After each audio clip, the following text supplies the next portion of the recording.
My check. Hot, ladies and gentlemen. Open podcast is about to begin, ladies and gentlemen. Put so much pressure on. Check.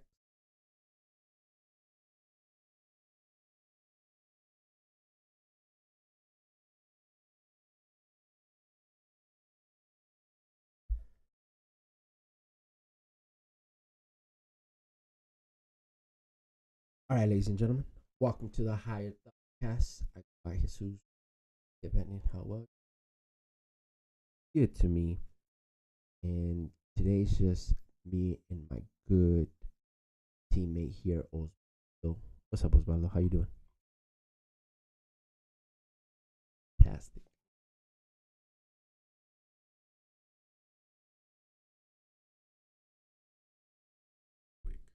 Out of the ordinary? Your humbleness? Ordinary. This the level of humbleness you've expressed all week this week? Yeah. I didn't even know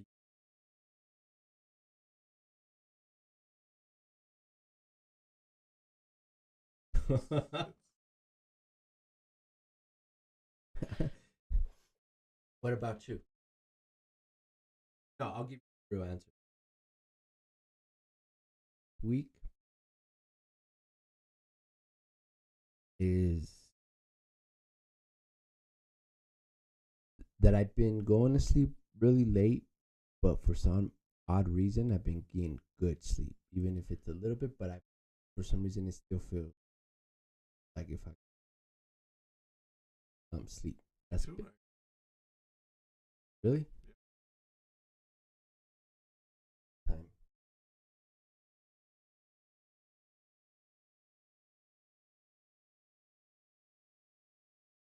But yeah, I've been on a three. You what's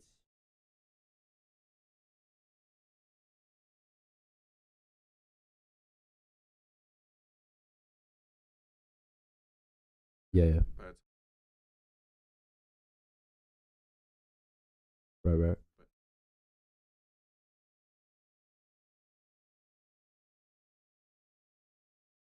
Yeah, yeah.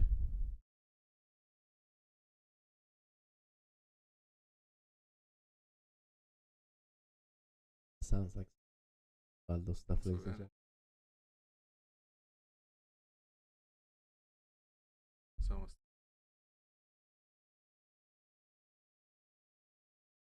Okay.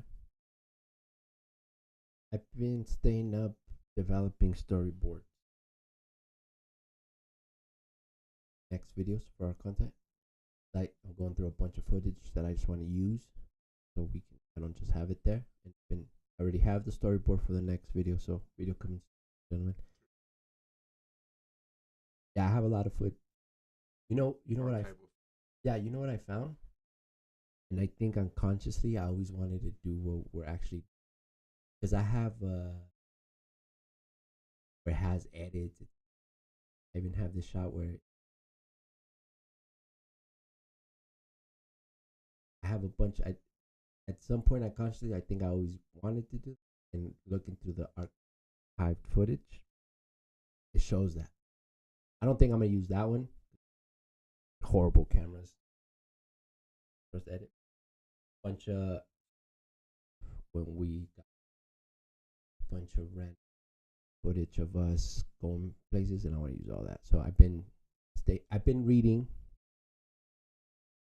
and I've been developing the storyboards as far as when me and Camilo could sit down together to start editing for the next videos to come. As I said before, I want to make movies. I want to shoot movies like full blown movies. First, obviously, no, not horror movies. I want a dramatic movie. I wouldn't say horror, but yeah, like drama. No, not trauma. That so the vibes, but not literally. Mixture Black Mirror with a little bit of hangover. You gotta be human and gotta be a little.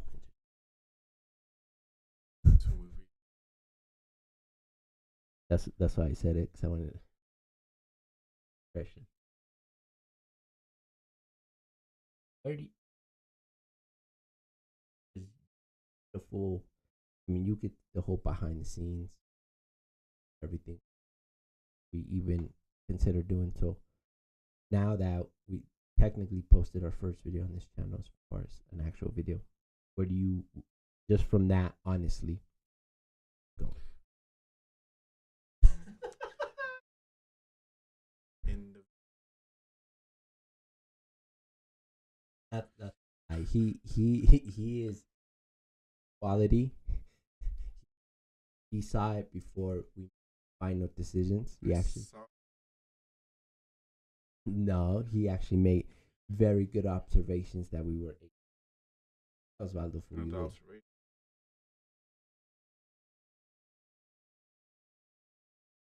House's observations. Shout out to Jose. Killing his gym.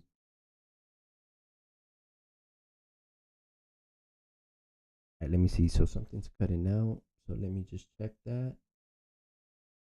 Was it on my end?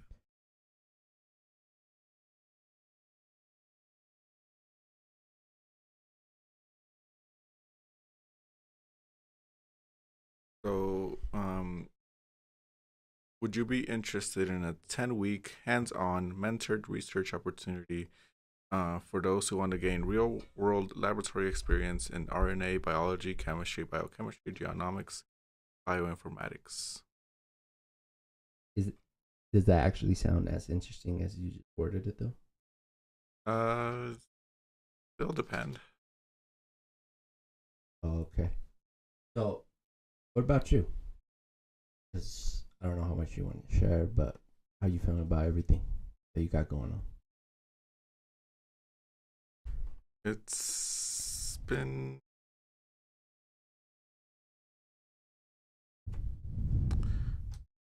different. Like, different because it didn't go as you usually would plan it to go, or different because it didn't go your way? no, different because it's just it wasn't expected, I guess. It wasn't? It wasn't expected. And where does that leave you right now? Dealing with the aftermath, basically. Aftermath Of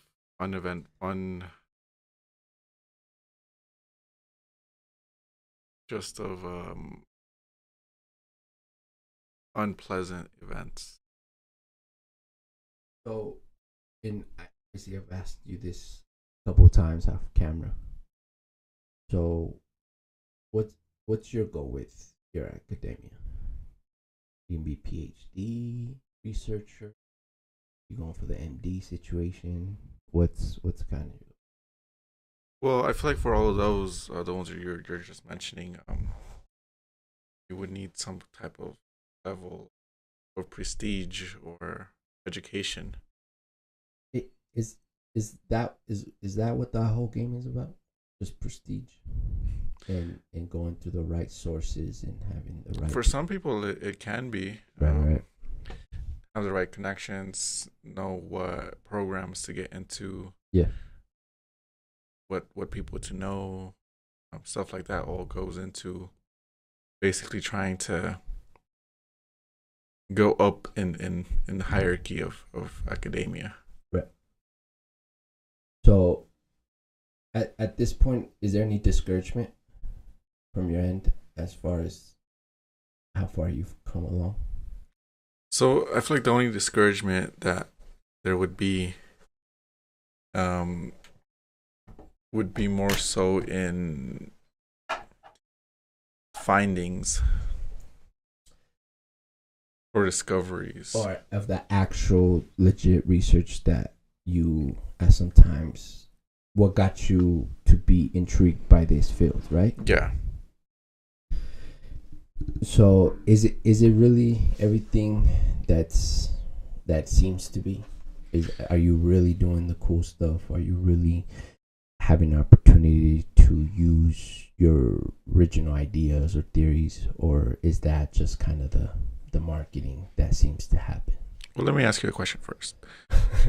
When you think of science or a Oh, okay. lab Yeah. or research, what do you think of? Me, my humble opinion, I think of using the most up to date tech. I think of using the most up to date um, way of finding out things. I think about of young people that are passionate or intrigued and have some sort of idea of where they what they want to discover is allowed at least, or at least to be theorized around. I think of excitement. That's what I think of science. Just what you've seen in movies or what people, when NASA used to do those big shots from like the command center in like Houston or whatever, Miami. Like I think of that. I think of this well-oiled machine that everybody's there for the same reason. Okay.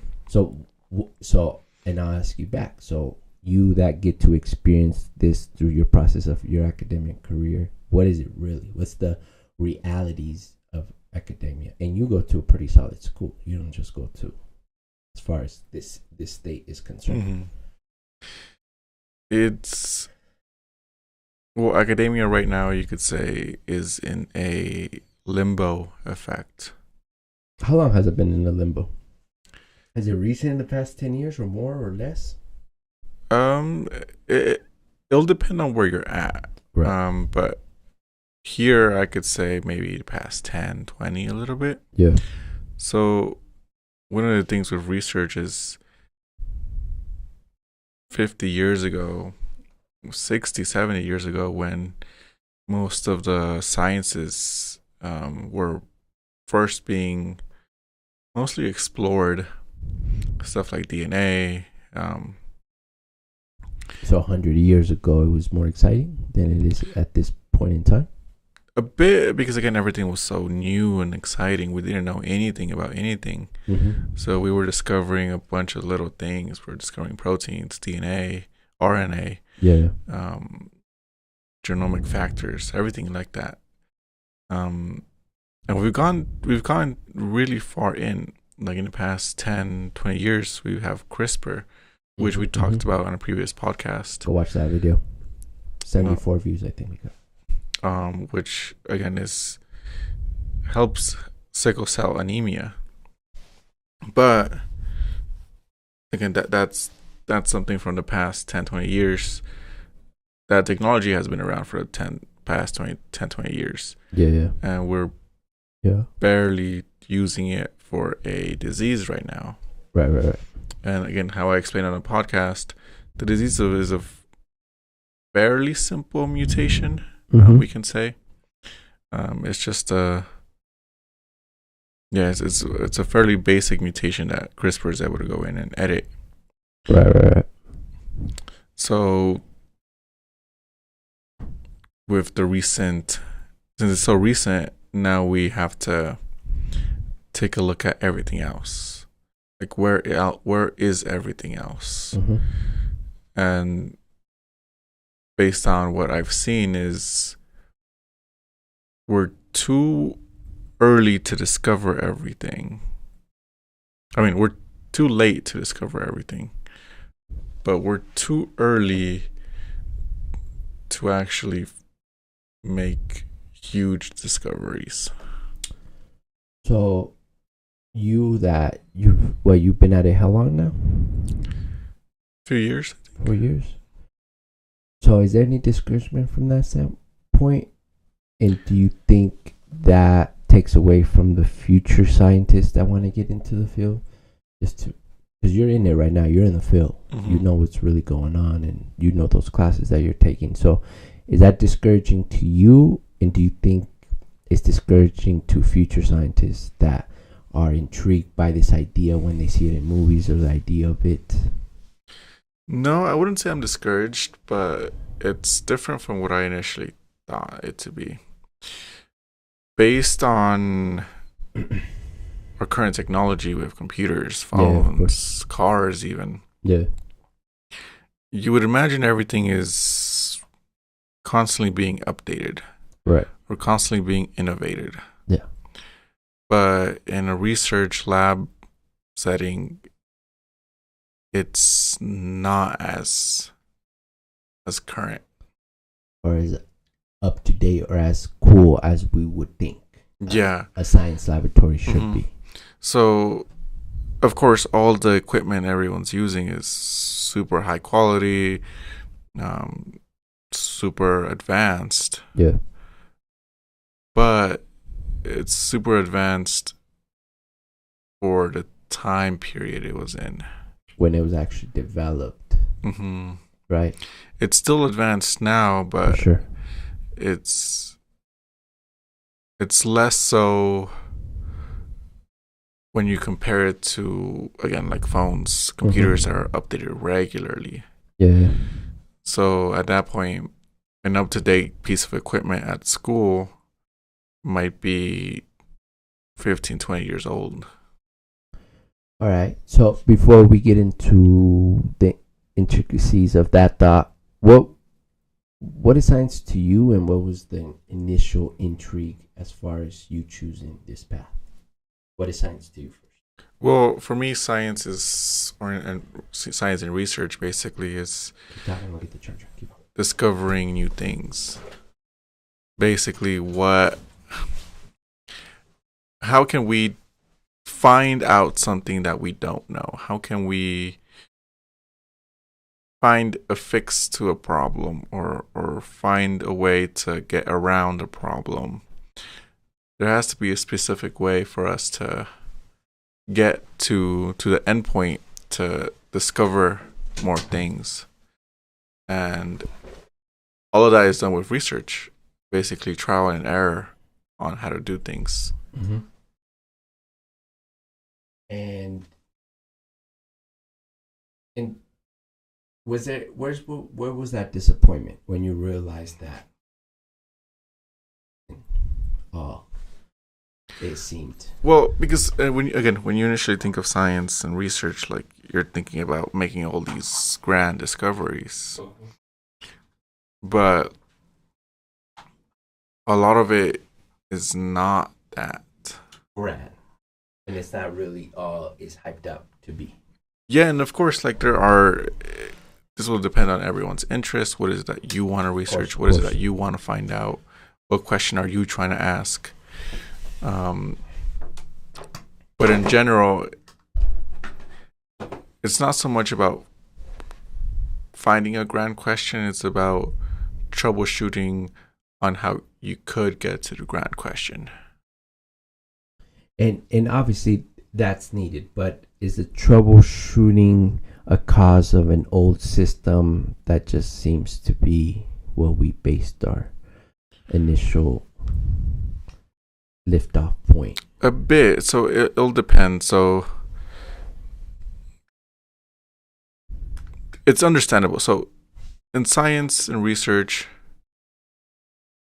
you can't really make that much of a grand discovery. The reason why is because, well, of course you can, but it's limited, because whenever you make a grand discovery, right, you have to have all the information backing it up. It has to be and everything. Right? Yeah, it has to be reproducible. And of course, I would say that's what kind of takes a while, because let's say you discover something. Yeah. You publish a paper on what you did, or even come up with a theory or something. But then other people have to also follow your exact same steps and be able to reproduce it for it to be considered a new discovery. Yeah, of course. So credibility. Yeah, and of course that's needed. You can't just go around saying, "Oh, I discovered this thing," and no one proves you're wrong. Yeah, of course. You have to be held accountable and make sure that what you're saying is actually true. So let's pause right there. So, is there another way where we can develop credibility and real steps to keep everybody accountable for the data they seem to find? Is there another way we can do that? Is there another steps that we can still hold the credibility and accountability of the researcher, but without these long pauses or these pregnant pauses that seems to be? Is there another way? Not entirely. The only way would be just to continue doing research, continue building upon what you discovered, and basically having other methods prove what you were trying to do. Okay. But again, even then, that would still need to be reproduced by other people. So do you think the magnitude of a find determines? Because obviously, for example, if you do find something big and huge, a new discovery, it will get reproduced, but it almost seems as if that process doesn't really get that close looked at in those moments. Yeah, that's a big one. So again, there could be a huge discovery, but no one's going to take it that seriously unless it's reproduced, because you always have to have some level of Peer scrutiny. review, right? Yeah, Of course. scrutiny on anything that's published. And of course, there are some public journals where they might not be as reputable, I guess. Right. So there could be papers published saying something, or stating a fact, or stating whatever claim, I mean. And it could be some of them, the less reputable ones, I guess, are sometimes company backed. So The sponsored ones, we would say. basically, so let's say you're a You're a big technology company. Let's just put it out there, something like that. yeah, Where or you like can probably provide an expensive, over $1 million machine where it would make the process easier. yeah. So so there is that where a company, they're the ones with the money, so Right. they are able to get the latest and most up-to-date equipment. Mm-hmm. And of course, that's great. They make the money. They're basically investing that money into making equipment. But that equipment might not always be so great or good compared to older equipment. And that goes back to the politics of what the school system is, and the faculty, and where these certain parts of these programs, if they're going to get money or not, and if they do, is it more important to pay that top tier of professor to do their job, so students have something to actually do, right? And a lot of times we get stuck there, right? Because that's why, due to that budget, we rather pay that well-experienced professor that might inspire or motivate a student to really go for it. But we're lacking as far as, because technically, in my eyes, right? Because right now you're doing laboratory work as far as DNA editing and replication of it, right? When I think of that, I mean, obviously, I think it's cool, it's awesome, that's sick. But I think, in my head, I'm like, oh, they probably got the software that CRISPR's using, and they're just kind of, certain things are just easy process. But as you were telling me off mic, or you were telling me this past week, you're using tech or material from 20, 30 years ago. Yeah, and there's a few reasons for that. Basically, we are doing what they call is the wet lab. Wet lab. Mm-hmm. You like the wet lab? It's You like the wet lab? It's intriguing, I guess. Mm-hmm. But again, that's where you do all the experiments. Of course.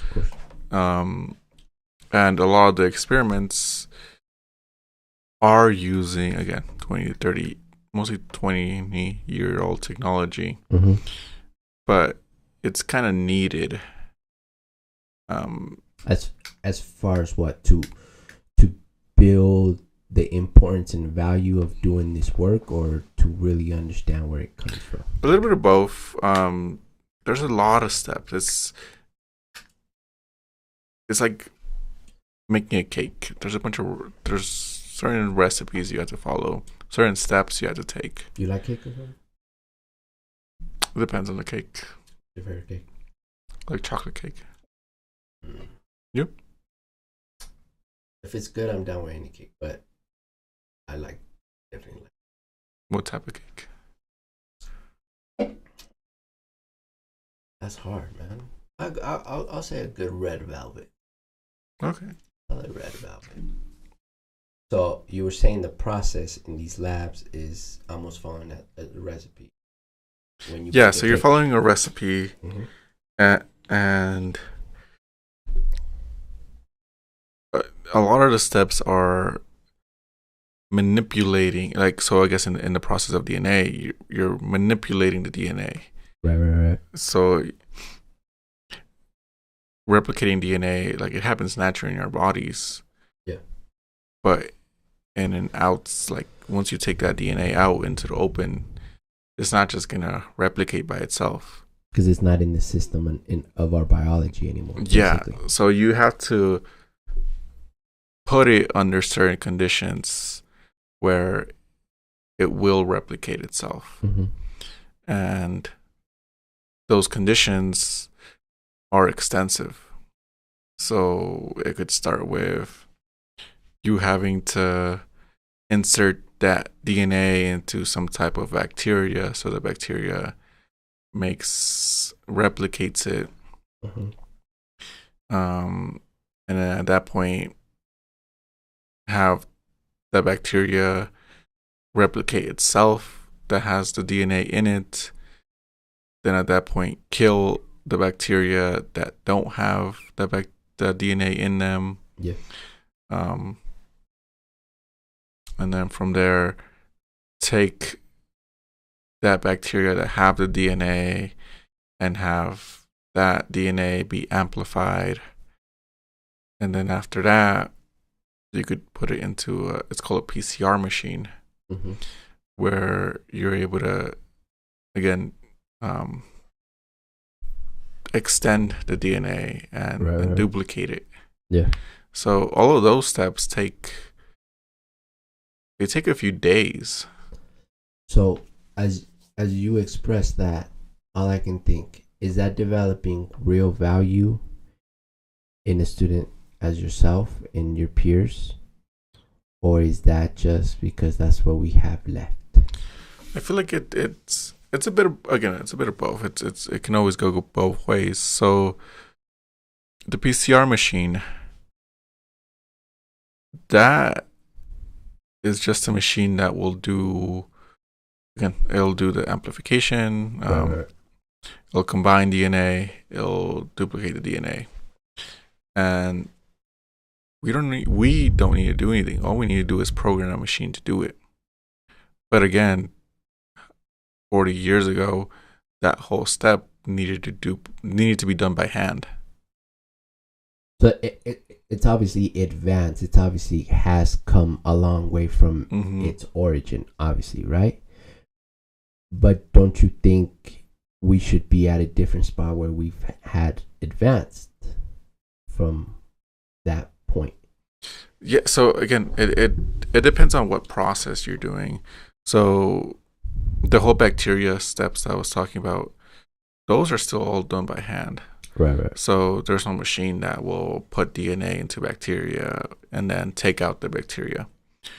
All of that is still, we have to do it. So is there a machine that exists that does that? Is there technology?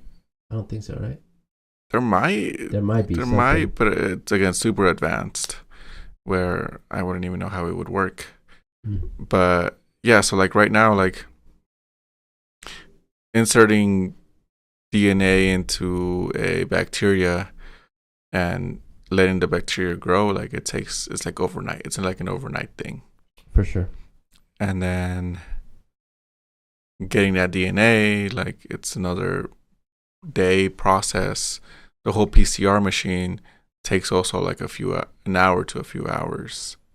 So with science, I guess, or in research, a lot of things take time, but there can be steps to minimize that time.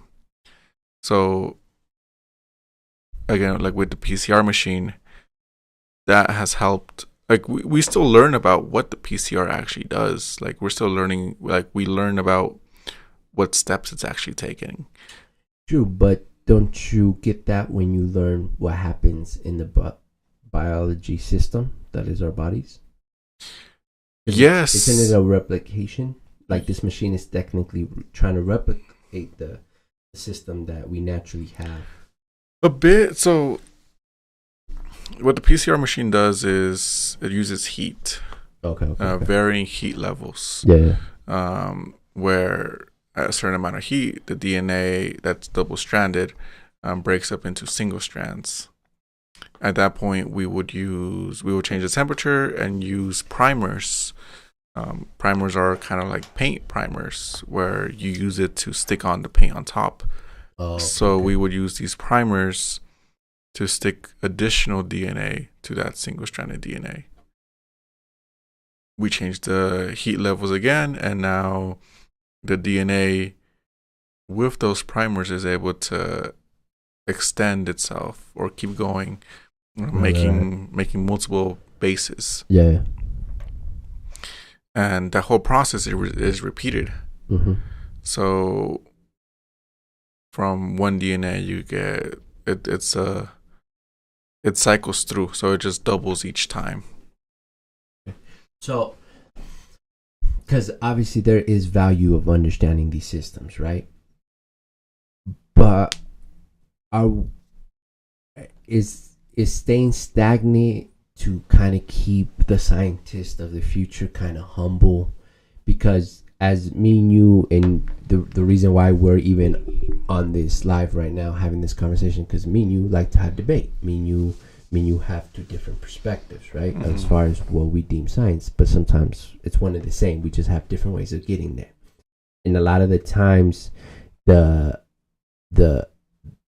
trigger you do to me in the middle of these conversations or arguments or debates is that you have a way of kind of saying that but we're not close to that, or we're slowly or not even close to getting there.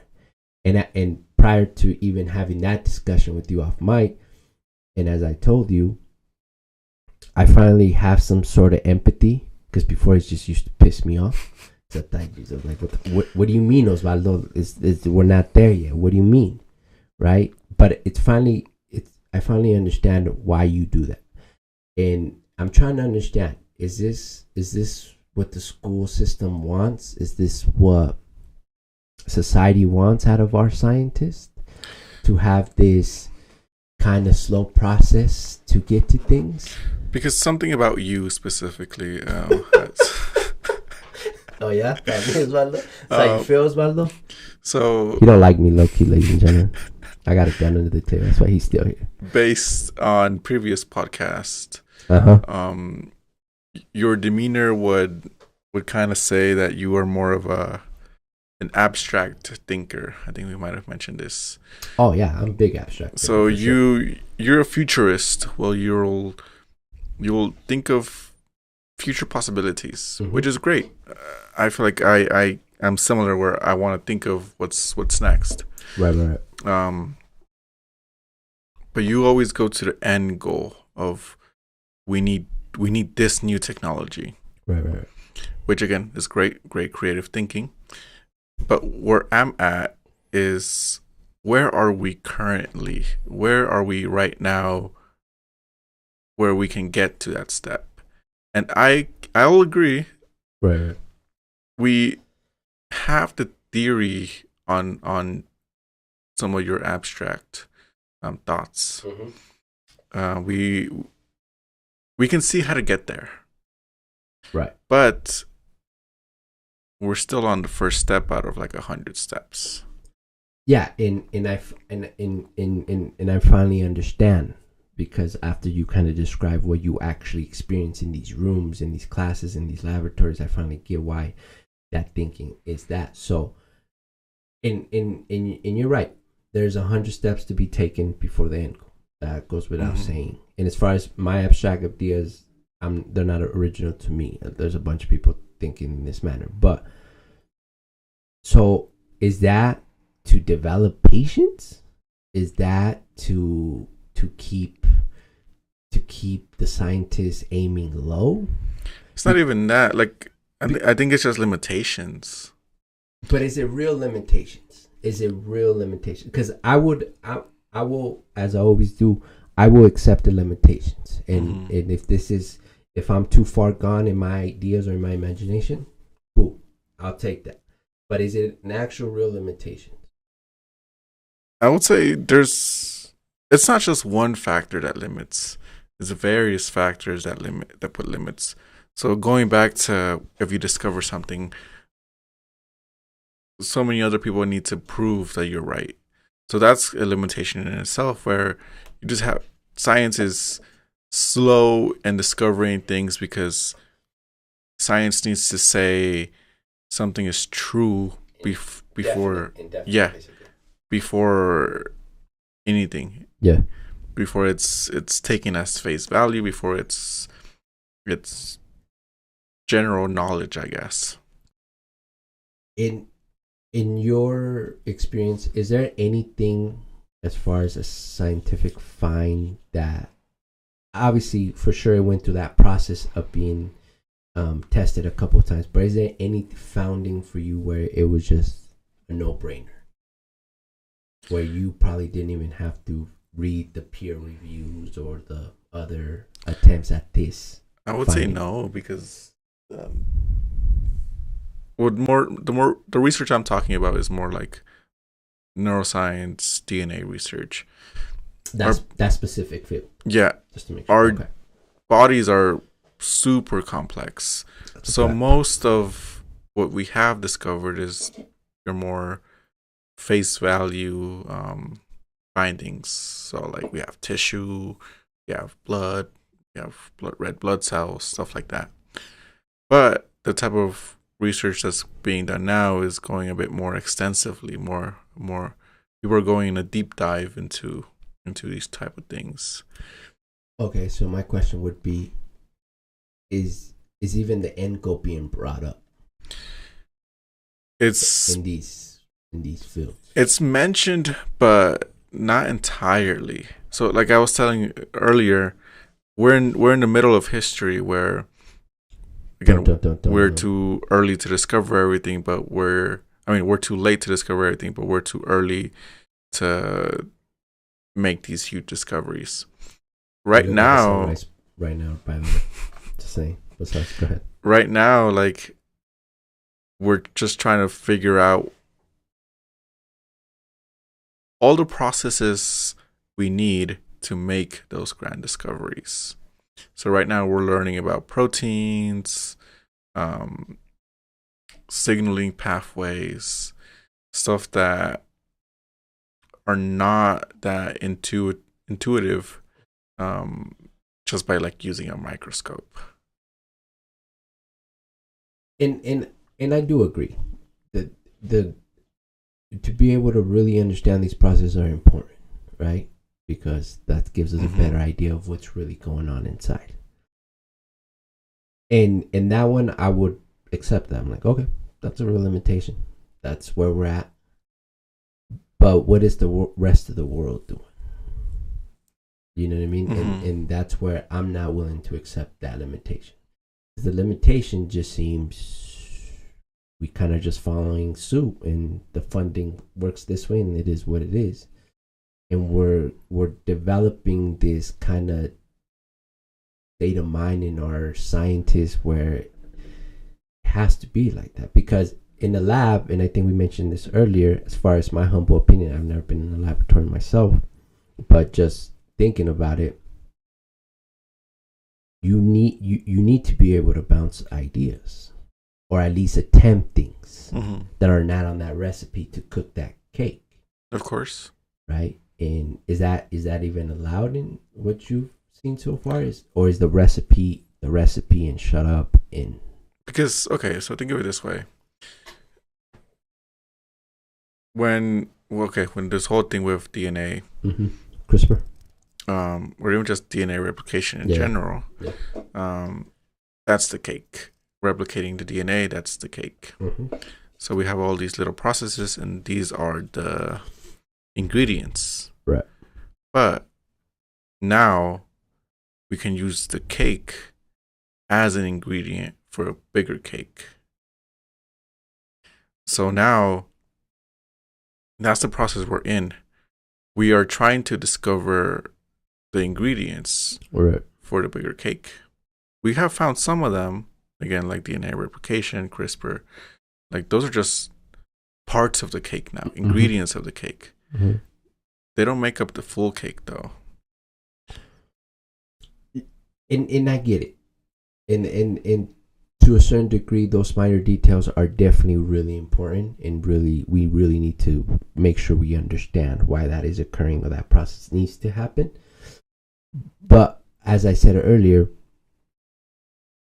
if I own a Tesla or an electric vehicle, I don't want to hear nothing about oil change, because it's an insignificant step in process at that point, because I own an electric vehicle, right? And that's where I want to understand, is these process that significant still? So for certain things, yes. Like for DNA, I would imagine so, right? Just because we're still kind of. But even then, like, it all depends on, I would say, it all depends on the people making the equipment. So again, to the car analogy, yes, people are making electric cars where no oil change is not needed, but manufacturers are still making normal gas-powered cars where an oil change is going to be needed. For sure. So the same thing happens in science, where you have these big companies coming out with the latest and greatest technology, which could be attributed to electric cars. But even electric cars right now, like, they're not the best of the best. No, for far, not even close. So that's the same thing in science, where these new developments, these new machines, technologies, they're not the best of the best. They're the latest in technology, but they're not at the potential that they will be. Exactly. Sure. So institutions, schools, they are fine using the 20 to 30-year-old technology because it works just as good. But would you say, is it almost because we expect nothing to change in 20 and 30 years? Yes, there is that, where if we know this whole process is going to keep working, why change it? Like, again, like, you shouldn't fix what works. Yeah. And for certain things I would agree with that, but I think in science it's foolish, especially specifically at this point in history that we seem to be dawning on. Yeah, so again, it all depends on how I was saying it. It'll depend on the person making the latest and greatest. So the first generation machine, whatever it is, schools are not going to want it. They know that what they have already is enough. So they might wait for 4 generations or 5 generations of whatever the latest company has, where at this point it'll be worth it. The same can be said with the PCR machine I was saying. The PCR right now is so advanced that even schools have it where it's just, you just press a few buttons and that's it. But I'm pretty sure 30 years ago or even 20 years ago, there was that same machine, but it wasn't as good as it is now. So schools, they saw no need in it. Yeah, or is it really how the nature of how technology interacts with us in the trickle-down effect? Yeah, I would say it's a lot of that, where the technology trickles down, but at the same time, developing new technologies, it's not as lucrative as, again, with a phone or a computer, where the consumer is constantly going to be buying these. Because even the phone took time to get to this point where it was available to the masses. Yeah, so you can think of these science companies creating new technologies where they're developing something to last for like 5-10 years in not even just what it's doing, but just in an advancement in the technology it has, Mm-hmm. where at a certain point, like that's as new as you're gonna get, because the companies aren't going to want to research more because that's going to cost more money. It's not worth. Yeah. It's not worth the investment at that Mhm. point. Where it's just, what's the point, right? Yeah. So there's a lot of that. So you just made me think. Do you think let's go back 100 years ago when it was in discovery, when it was Mhm. more common? Do you think a lot of those discoveries occurred through 100% following the recipe of the cake, or a lot of those discoveries were made through some sort of human error? Again, I feel like the answer is always going to be a little bit of both. You always need the recipe to know what you're doing, To stick on the basis of it, to Mhm. not lose sight of it, right? or know where it's even going. Okay. But I feel like, yes, those mistakes or whatever mistakes or alternate choices Mhm. or alternate paths, those are always needed, because sometimes the path we think is the correct one might not be the correct path. And for that combination that you're describing, there has to be somebody willing to take certain risk. Obviously, you're not Yeah. gonna openly state it or tell somebody, but because I even feel if we even go back to the person that discovered the helix, wasn't that like an error where they took a double look at something and they seen it for the first time, something like that? So with the discovery of the double helix, there was I forgot her name, but she had taken an It was definitely a X-ray. woman. She took an X-ray of it, Mm-hmm. and kind of saw what it was. But then these other scientists, they kind of more so confirmed it. So yeah, like you can discover something and there might be some pushback. People might not believe you, or people might not exactly know how you got there. Mm-hmm. But once other people are able to replicate your work, that's when, again, you'll be able to. It becomes real almost. Mhm. It's an actual real finding. Yeah. It's an actual credible thing that can be worked on, right? But my whole thing is, and as I said earlier, if we're limited, we're limited. If we need to first understand the 100 steps, let's understand them. But I always go back to this. At this point, it seems certain things are holding us back more than they're helping us, in the way I see it. And not with you specifically, because, I guess you're just some super positive guy that you keep trucking on. I don't know. But I feel that just develops natural discouragement. Because being a scientist or doctor, it's a lot of school. It's a lot of serious work. It's no joke. With the paces that you have to put yourself through. As we were discussing earlier, right now you're looking for a different program. You know what I mean? So why are we not looking at that? Why is there not a combination of people as me that are abstract in their thoughts, and the people as yourself that love that process and love like the reality of things sometimes? Because So what is it that you would want then?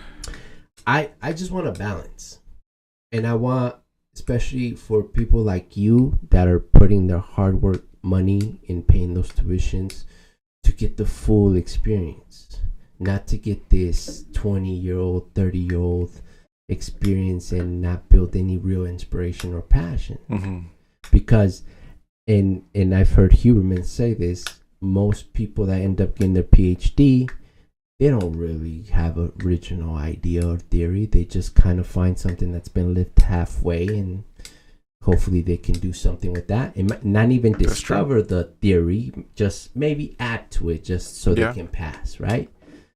And I get it. Sometimes the process is needed just to get your credentials, and sometimes that's just, it is what it is. But at a larger scale, our scientists, we don't really pull that much recognition or prestige as far as finding things. Well, because again, like I was saying, we're all building up to a big recipe. Mm-hmm. So how you were saying, these people might just find something new just to add on.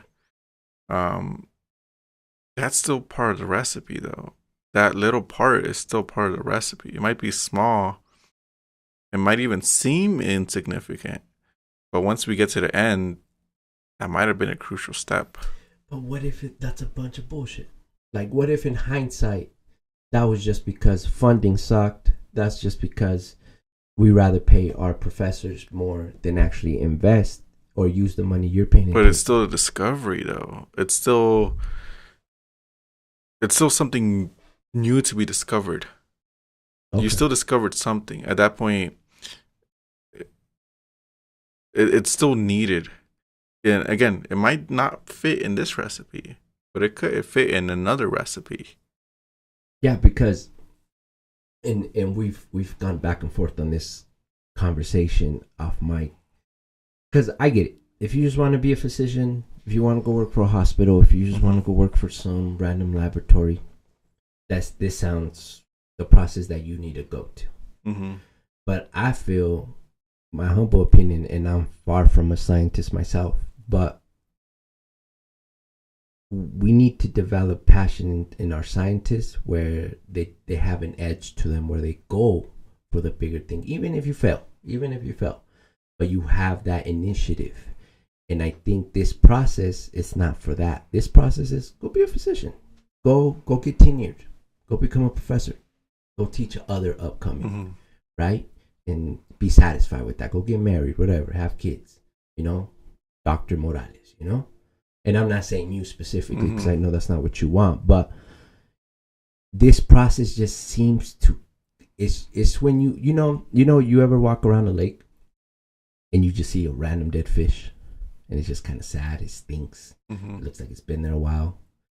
And that's what I see as, humbly, like through you kind of, I see where this process just kind of guts people's aspirations or even imagination, where that's why we don't get to significant points, or we are held back by this old way of thinking of this process. Like I said, if you just want to become a doctor, become a physician, go help kids, go cure cancer, go do operations, by any means, go through your paces.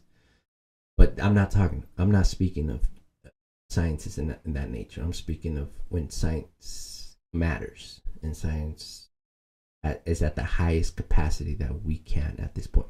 And even in real quick, didn't mean to cut you off.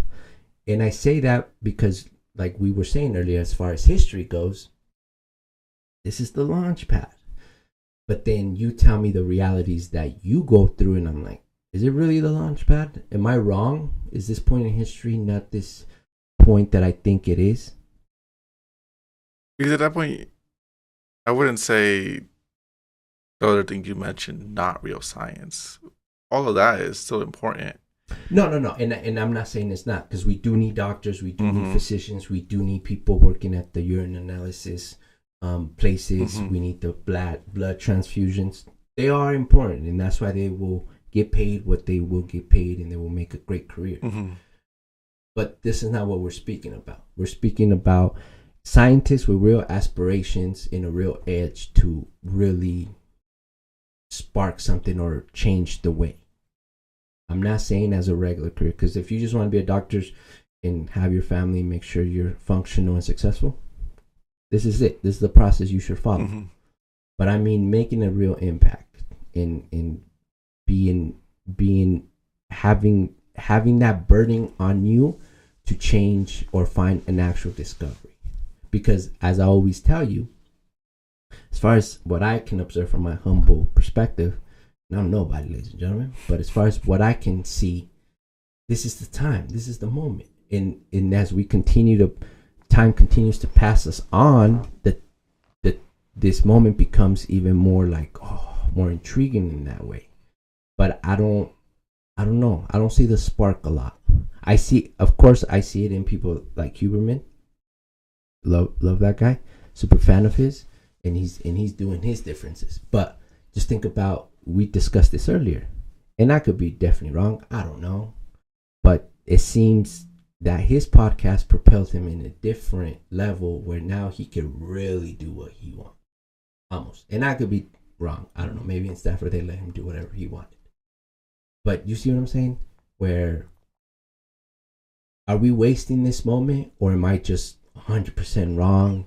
In this moment, it's not any different from 20 years ago, and it's not anything. In the slow-paced way of doing things is the only way.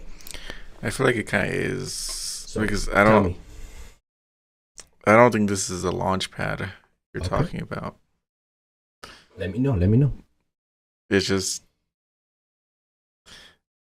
and I see what you're saying. It's a limited. I'm saying it's limited, but then you're saying it shouldn't be limited, or it can't be limited. But based on what we have now, it's limited by so many factors. Give me top 3 factors that are repeated in these limitations. So again, like I talked about earlier, I feel like I mentioned it once or twice, but it's once you discover something, it has to be reproduced. So you have to wait until everyone gets the exact same answer. Another one would be... And that's just the base of science. Yeah. Just to remember that. Okay. Then the other one would be, we still have to do everything by hand. Most things are still have to be done in the wet lab, like I stated. He likes it wet, ladies and gentlemen. There's no machine that's going to do everything for us. There are machines that will do part of what we want for us, but not the whole process. And then, I guess third, that goes along with kind of like that, most of our time is spent on waiting for experiments to happen, for results to happen, and even then, the results might not even be what we were wanting. So at that point, that whole week is wasted. And we had to go back and troubleshoot, what is it that went wrong? What is it that we have to fix? And that leaves, which is a bad thing, I guess. No, not I guess. What do you mean it's a bad thing? Well, doing all of that means it's a bad thing because that takes away time that we can actually be using for discovery, or even something like you would say, thinking outside the box. And yeah, I would say that, right? Of course. So let's say we were to get a machine that did everything for us. At this point, we could use more of our knowledge or theory kind of on doing experiments, where the experiment is done correctly 100% of the time. Because even now, like most experiments, they have to be repeated, because you're not going to get 100. You're not going to get it 100% of the time. You can be trained to, but in general, most of the experiments it's not reality. It's not how things work. Most of the time, like stuff is going to go wrong. Most likely, you're going to miss a step. Whatever you thought was needed to be done, somehow in that tube it didn't happen. Right. There's always that chance, but with a machine, again, the chances are higher. So we don't have time or even experience to think of these other possibilities, because we're stuck where we're at now. Okay. And like I said, and I've agreed to that in the past of all of our 100 debates and back and forth that me and you like to have. So does every process matters? Are we giving empty value because we're used to that? And again, does every process matter? That's why I'm saying that we're early to discovery too, because I could see in 100 years, 50 years even, some of the things I do by hand could be done by a machine. It'd be obsolete. Yeah. 100 years. And that's what, again, that's what the PCR machine is doing. There was obsolete methods before that they don't need to be done anymore. So, from my point of view, it's just where we're at in the timeline. We are limited by the technology. So, if you just had to throw a number out there or a year, according to you, when is the launch pad a real thing? If I'm totally wrong and my observations are 100% off by my general biases and my inexperience with these things that I choose to speak about, when is that time? I would say it would have to be most general. I could see 100 years. So in 100 years, you'll be willing to admit that this is the time, this is game time, this is where we make these things occur. Because again, going back to CRISPR has been around for like 20 years, and this is the first time we're able to use it in a mass way. So, and of course, technology advances rapidly and even in exponentially. So, I could see in the next 10 years, maybe at least a few more diseases are cured because of CRISPR. But even then, yes, CRISPR is great. It's able to edit DNA and do all these other kind of things. Really fast, really quick. Yes. It has the brain power of many humans, basically. Right? Yeah, so all of that is still ancient, you could say. It's still a 20-year-old technology. There has to be something else that we still have to go in, tell it what do we want cut, tell it what needs to be cut, how to cut it. There's intentional direction that you have to give the software, basically.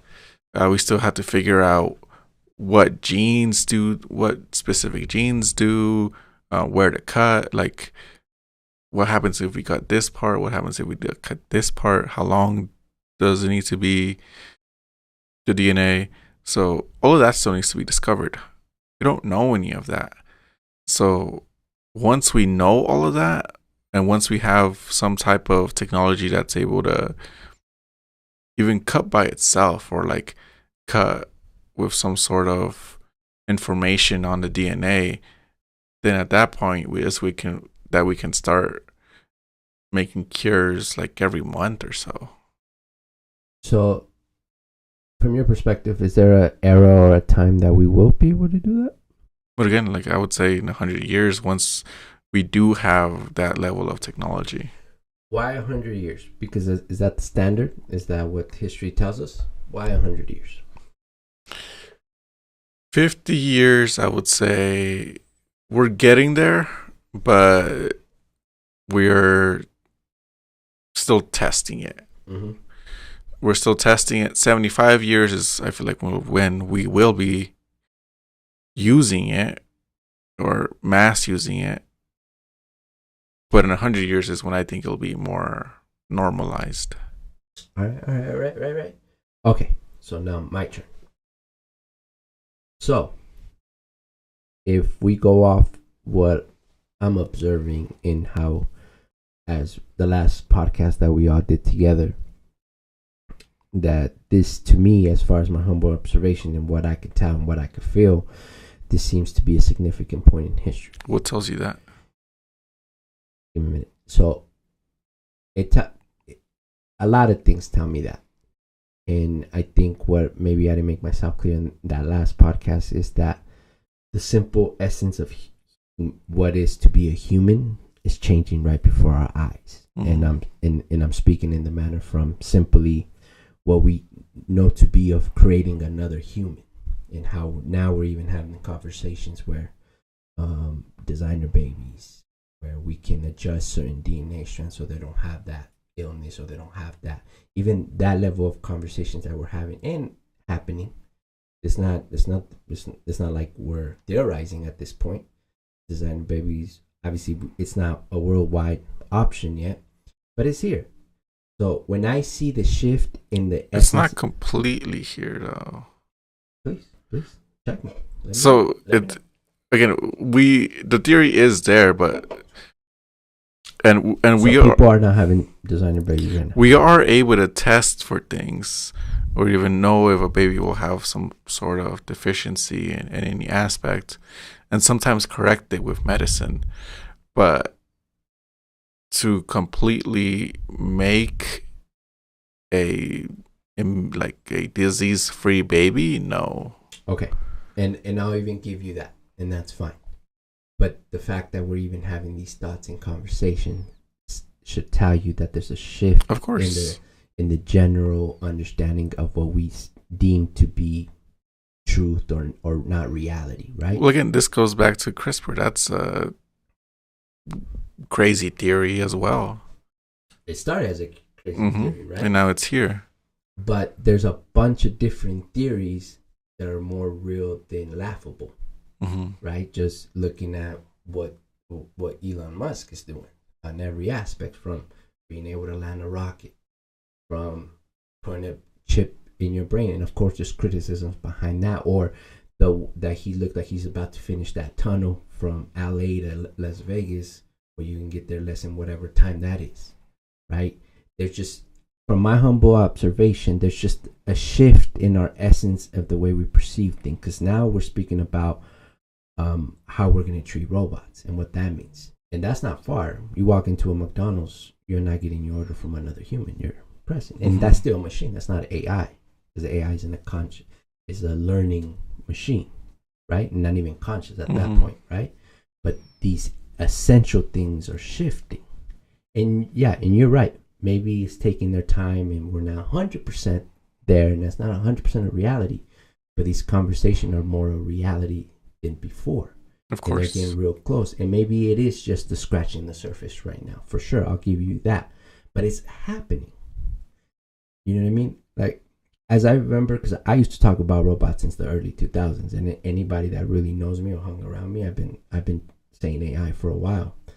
Now, back then, I would be used to get laughed at. What are you talking about, man? Like, really? What do you think? You don't get laughed at now? No, I don't think so, because it's a buzzword. It's popular knowledge. It's hype beast stuff at this point, right? Because it's more a reality than not 100%, but it's more a reality than not, right? But early in those times where I would even dare to have these thoughts or conversations, I would expect to be like, that's fine, of course. But now, if I choose to bring something up, even though it's not 100% reality yet, still kind of theorizing, it's closer to not. And as I see us getting closer to these realities or these theories where they're not just laughable things, oh, you're crazy, this is what you're talking about, you know? That's where I feel this is a essential moment in history where we have to take note. And maybe we're not even at the height of this moment, right? We're probably far from that moment, but we're at least, the roller coaster cart is slowly. Again, I don't disagree with you there, but I feel like the ride has been going on for a while now, though. So, like, again, how you just said, Elon Musk's spaceships landing. Spaceships have been around for a long time. Yeah, but before we used to pick them right in the middle 60. Of the ocean. Yeah, but they were still rockets. Like how you're saying, these thought processes, they were there already. You don't think in that time they wanted to land a spaceship, like, not in the middle of the ocean? They just wanted to land it normally? No, and of course, and I agree with that. And if you really want to get crazy, I mean, I think robots been a conversation since medieval times. Of course, like, how long ago was AI first? I mean, as far as what we know to be, well, what the general is the early 80s, right? Because that's when we started really programming and computer science. Because again, like how you're saying, you knew about this 20 years ago. So now if it's from the 80s, it's been, now we're at 2020, it's been like 40 years. So again, it goes back to that same timeline where even though we know of something, doesn't necessarily mean it's going to happen now. And you're right, because I do agree that you need perfect timing for certain things to snap into place. That's the thing. But we've never been this close. You could say that about anything, though. We've never, like, again, with CRISPR, the idea of that has been around for 20, 30 years, and now we're actually here. Now it's done. Like, the past 10 years, we've been super close. We've had these theories, but now we're here. But we still have to keep going. No. And that's a fact. Because like I said, maybe we're still here. And maybe, as you said, we've been on that same slow track to reach the peak or the pinnacle, right? But I do think there's a value of one thing, the theory being so far and just being able to theorize, to at least materializing certain aspects of it. Because as far as the robot thing, I know stories about Leonardo da Vinci that he built his own robot when he was helping fight the wars with Machiavelli and all that. There's proof of that where he mechanically built a robot, and it wasn't smart or anything, but he developed a robot through his engineering. What did it do? It moved. It would move by its own, up and down. Yeah, it was mechanical. It was through, you know how the old clocks back in the day, and through those mechanical ways, it would. He made one out of that. I think he's even in the museum. But would it walk by itself or for a short time? I don't think it would pass like the 10 minutes. What was its purpose? I think he was so curious, and he understood that this would, because one thing about Leonardo, aside from the million criticism he gets, he was ahead of his time, right? Like many others were. But he knew that this was going to be a thing, and he was so curious enough where in his time, in his moment, he found out how to produce it. He just wanted to produce a robot because he knew this was a thing. Of course, and like how we've spoken before, like people can come up with ideas, but they might not be great. No, you're right. But as far as even Leonardo or even Tesla and those type of thinkers and people, there's such thing as being ahead of your time, and that can be a curse. There's definitely a price to pay for being ahead of your time, right? That's why there is perfect timing for things to happen and be snapped in, right? Because me, myself, and like I said, I'm nobody. I'm not the smartest person in the world, not even close. But the reason why I was in tune with those things back then, 20 years ago, whatever the case may be, to me was because I had to prepare for this moment right here, or this moment to come.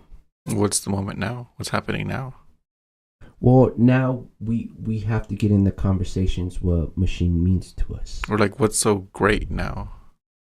Because now we can have a real conversation where that machine is more than a machine, and it's going to be at some point, and we have to prepare to make this big adaptation out of size of our own species. I see what you're saying, but we're not there yet, though. And then I'm going to use something right back. Let's keep going. I like this. But the conversation has to start now. Of course. And I feel like it has started. Exactly. Because we have to have this space so when things click in the time, and that perfect timing comes upon, we're not going to be ready. And maybe we'll never really be ready. But this time, this is where the basis, where the first cornerstone of any building or architecture. But you don't think the architecture of AI was built like 20 years ago, 10 years ago? To a certain degree, to a lesser degree, but it was added to it.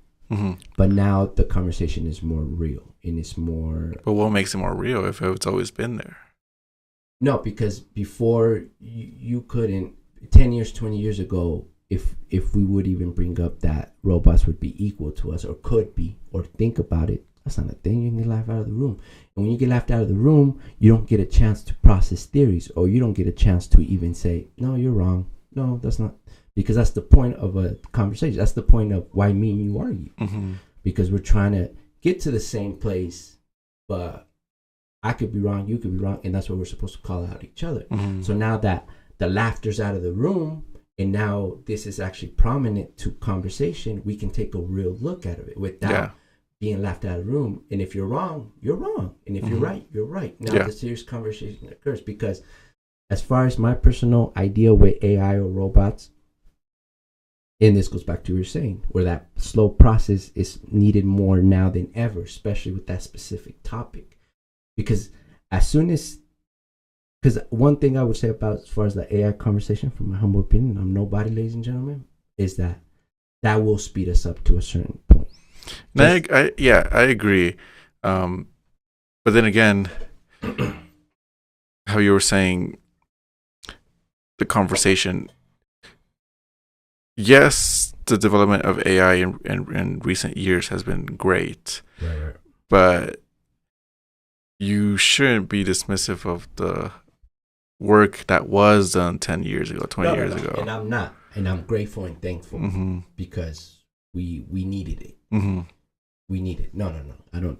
Thanks for bringing that up. No. I'm not trying to be dismissive. Well, I'm completely thankful and even honored that to this point that I'm nobody that can even have a conversation about this or even a thought about it. No. Never dismissing what the people prior to us or the actual people in the field did, because we need those steps that you were saying earlier. Those steps are needed. Yeah, of course. But we gotta give credit, but you got your credit. Now this is the conversation, because and this goes back to the original point I was trying to make as far as this whole scientific thing, is that in it happens a lot in different human cultures, right? For example, in the Mexican culture, we were raised to respect our elders, and there's nothing wrong with that. That's a beautiful thing, but only if your elders are real people and not shitty people. You see what I'm saying? Where I'm not just going to respect you because you're older. I'm going to respect you because you're older and you actually show me that that's deserving because you've lived a certain life or you think a certain way. And they're older and they're wiser? Yeah, but you actually live it and show it, not just because you happen to be 60 and my mom's forcing me to shake your weird hand. I don't even know who you are. And that's where I think that can go along with what I'm trying to say, as far as never dismissive, never. We're thankful, we appreciate your credit will always be there. But sometimes we just got to put these blockers on. What if, again, going back to the AI conversation? You got scared talking about his culture. Go ahead. What if they're still here though? Well, like let's say there's a researcher working on AI 20 years ago, 10 years ago, and they were being laughed at, but they continued on. So they continued on, and they're still here right now. Yeah. With this newest developments. Like what you're kind of saying is that they should be not here because it's someone else's time. No, that's not what I'm saying. And if that's what I'm saying, if you can add to it and you've kept yourself updated, you're more than welcome. You should lead the conversation. Of course. But only if you're updated. But let's be realistic about what happens to humans. But especially ones that work so hard and they don't seem to get their credit, right? They build resentment. They stop caring. Same passion is not there no more. That same effort was not there when they started, however young they started, when they got into to their studies, right? Let's not forget the human aspect, because I feel, and the reason why we in America ageism is a big thing and why we look down upon is because as the future continues to proceed, older people just expect the older role. You could be older and still be updated. And if you want to lead this conversation that you started, you're more than welcome to.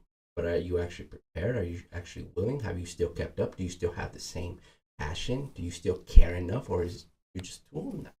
You see what I'm saying? And that goes back to a bigger conversation as far as what we deem your age matters in this country or in this world, right? Because to me, just how I made the reference to our culture that we are Mexican, I'm down with respecting older people. I think that's a beautiful thing. We should take care of our elders, right? But I need that elder to really be this person that we're respecting. I can't, you know what I mean? And that goes with everything else.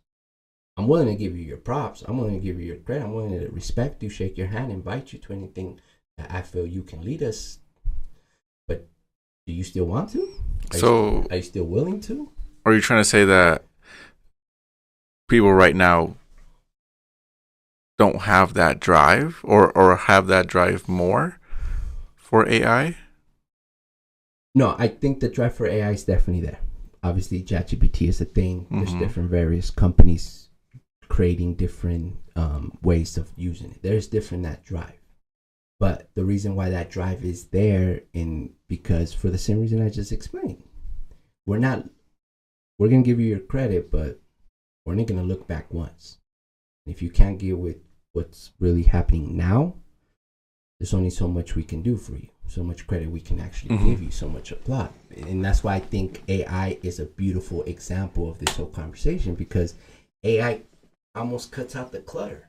And I'm not saying there's not clutter, because there's still clutter. We still don't know what we're going to do as far as political laws, as far as these big questions that are still unanswered. There's still clutter. But as far as that clutter that doesn't really matter, and it's just a decision that it doesn't matter, it's cut out, right? Because that's why these individual companies like ChatGPT and the many others that exist are able to create, are able to stand alone. Because AI somehow seems to be cutting that clutter that we keep holding on to. What clutter is it? Just that sometimes certain processes are just insignificant. And that doesn't mean dismiss them. That doesn't mean tarnish them. It just means they're just not needed right now. So what processes aren't needed? Well, it could be anything. Because as far as DNA goes, I'll give you that. Those processes are 100% needed. I can't fight you on for sure. But if it goes to your school not being afford a certain machine that's gonna help you even develop your scientific potential even better, then what are we? You see what I'm saying? And that's where I feel like the crazy person in the room, or I feel like, why am I even talking about this? Because something no thing, right? And AI somehow, just the trajectory of it cuts the clutter. It's like this. So we know the reason when we were in that space war against Russia after World War II, right? Right? That's happened after World War II. Yeah. And the reason why we got there, or whatever ended up happening, or we did, is we didn't care what the war crimes of those scientists did. We did it. We looked past it. Operation Paperclip, by the way, ladies and gentlemen, go Google that. Real. Right? And Nazi scientists led the drive in that space war for America. And maybe in Russia too. Maybe they took some of their scientists. But were we going to sit around and really debate, you're a horrible person? We're really going to use all the crimes against humanity that you did while you were on that side? We did it. And maybe that's more of a moral, ethical question. But we didn't. Why? Because we had to get to space. Because the speed of how things were going, we had to stay in front of it. And all these things, because don't get me wrong, they matter. Crimes against humanity matter, especially in war. I'm not saying that. But in that moment, America had to make a choice. Are we going to get hung up on these things? Are we willing to sacrifice morals and some of our ethics? Because we have to get up there. Because they're right there. You see what I'm saying? So it's those moments that make those, where we can get hung up. And yes, there were horrible crimes against humanity in World War II. That's a fact. But in the moment to reach space, and for JFK to give that great speech, don't ask what your country could do for you, ask what you could do for it.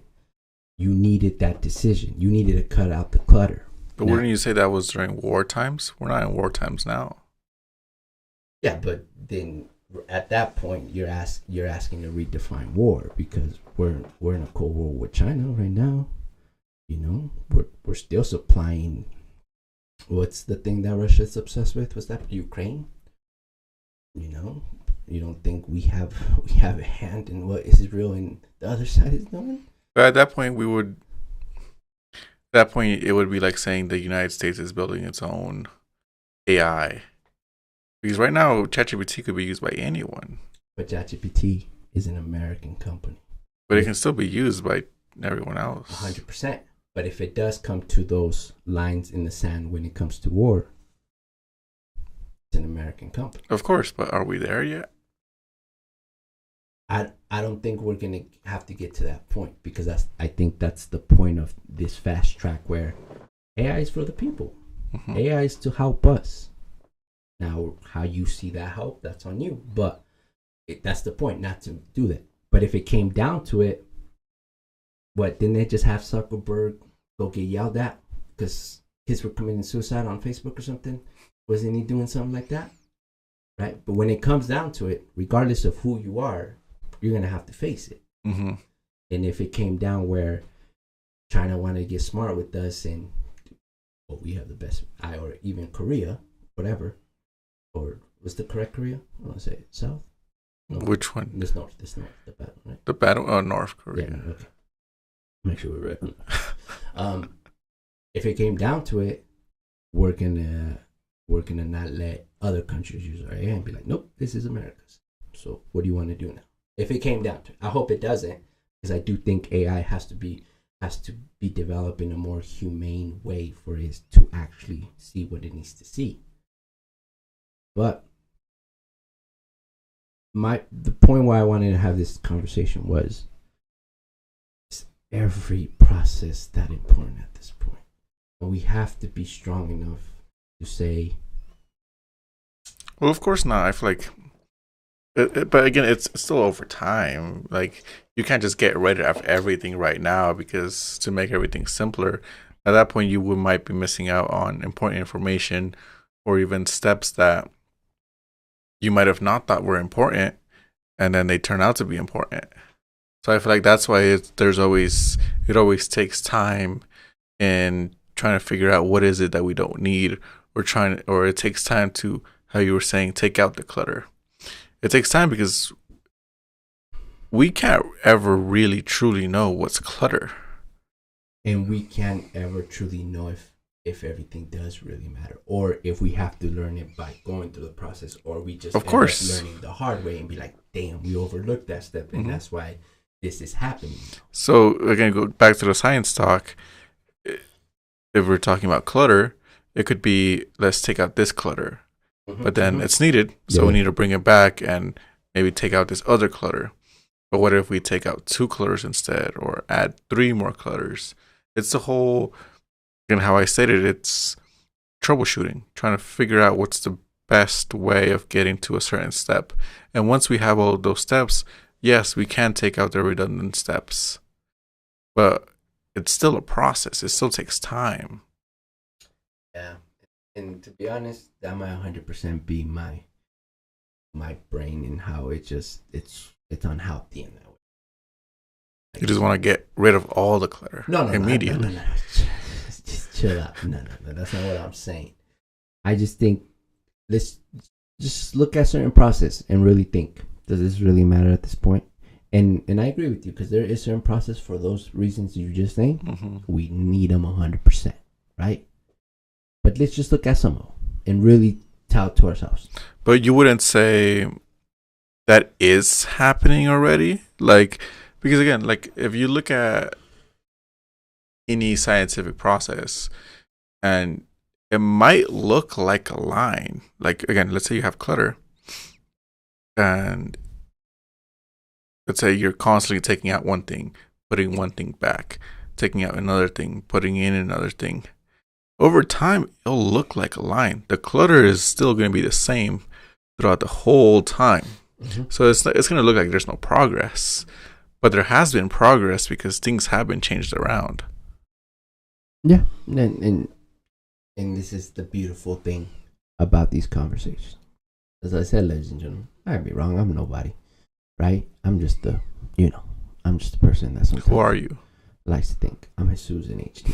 Sometimes HD. But no, let's finish this conversation on a point you made earlier about a separate debate that we have that we're not gonna give context to fully of. But so wander off with me for a little bit.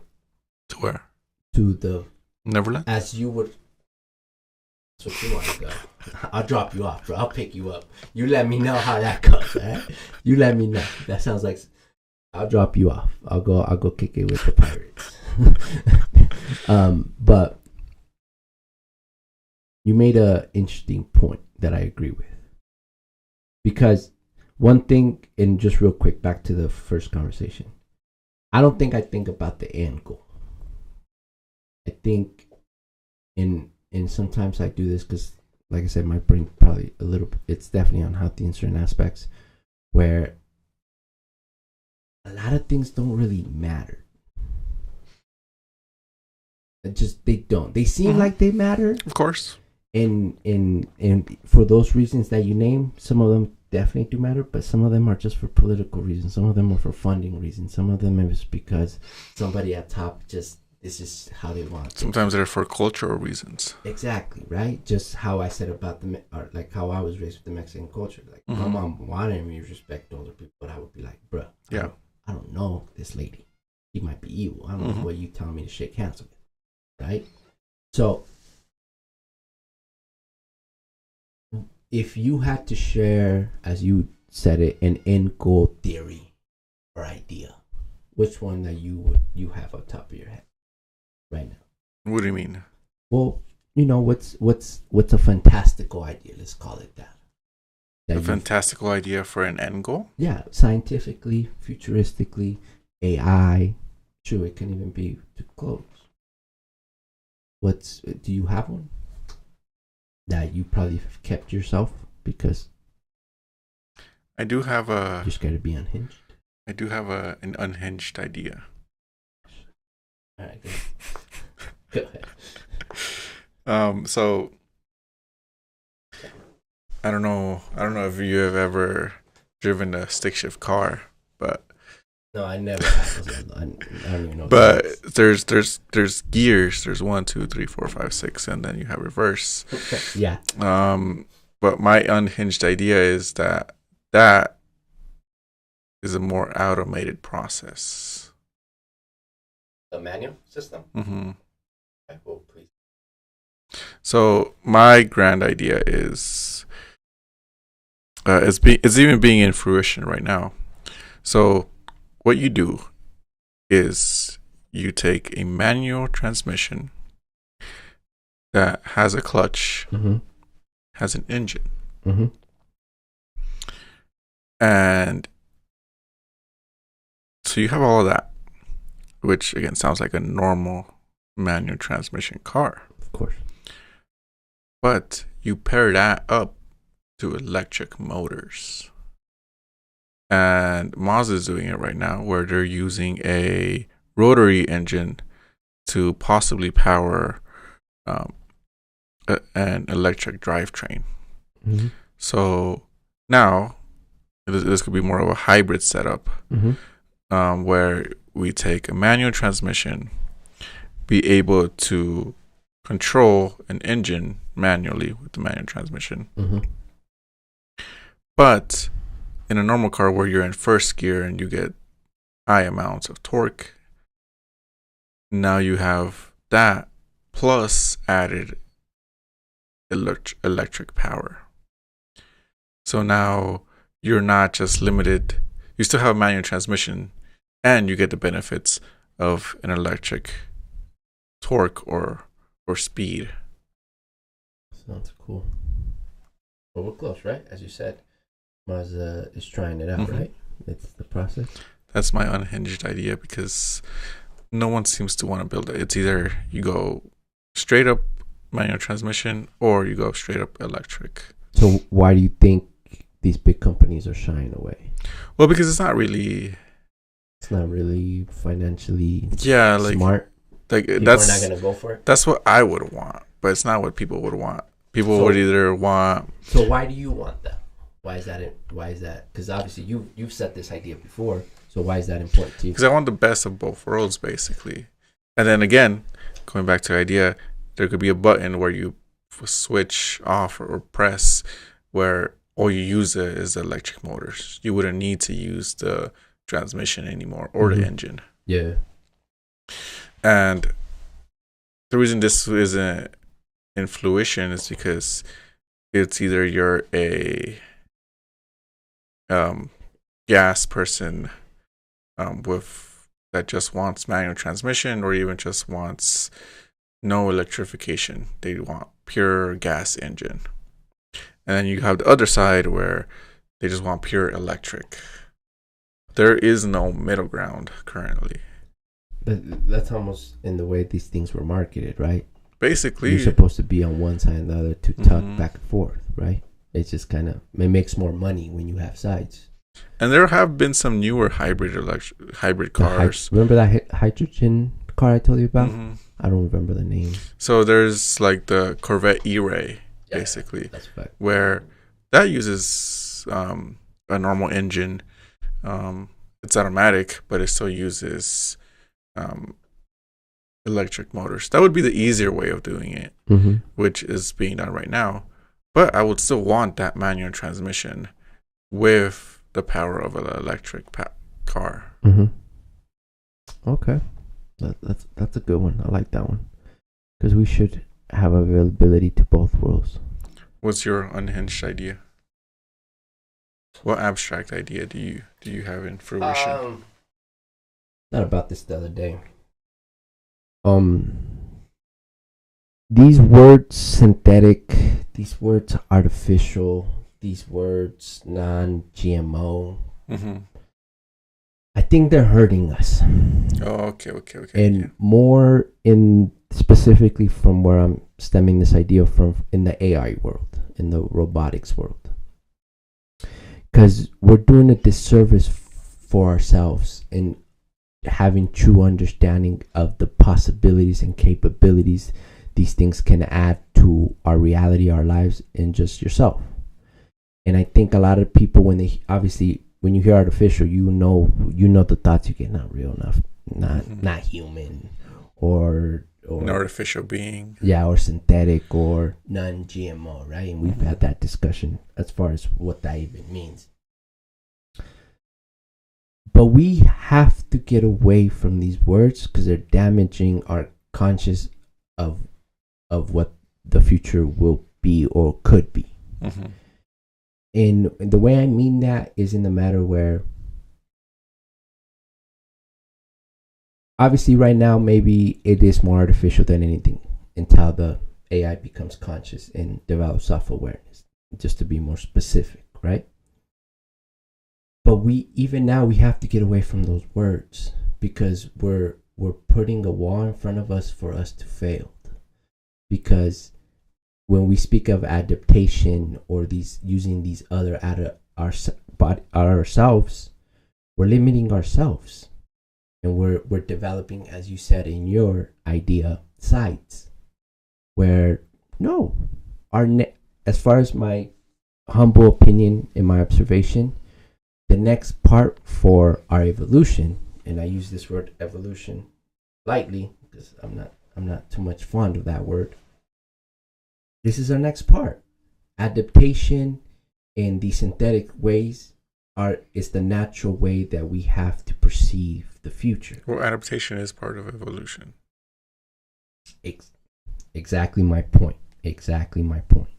But we see artificial and we get scared. Oh, that's not human. But it's totally the opposite. It's the next part of our evolution and process. And being half robot one day, it will be as natural as you putting your pants on every morning. Of course, it's like when cars switched over from conventional oil to synthetic oil. Exactly. And we have to stop thinking that synthetic is a bad thing. We have to stop thinking that artificial is a bad thing. Because synthetic oils are way better than conventional oils. And now it's the standard for the most part, especially if you care about your engine or you have a high mileage car, whatever the case may be. But when it comes to thinking about the future, or a high performance engine, or a turbo for sure, right?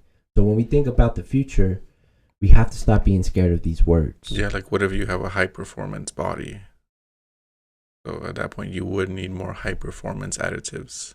Exactly, and we have to stop putting these fear mongering marketing on these words, because that's what's holding us back to truly understand what robots or AI can actually be for us. Of course, yeah, again, like whatever you have a high mileage body at that point, same thing applies.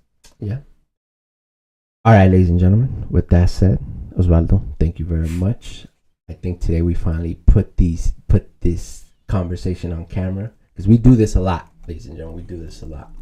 But like it, share it if you run into this video, comment if you care of what we spoke about today, disagree, agree, whatever.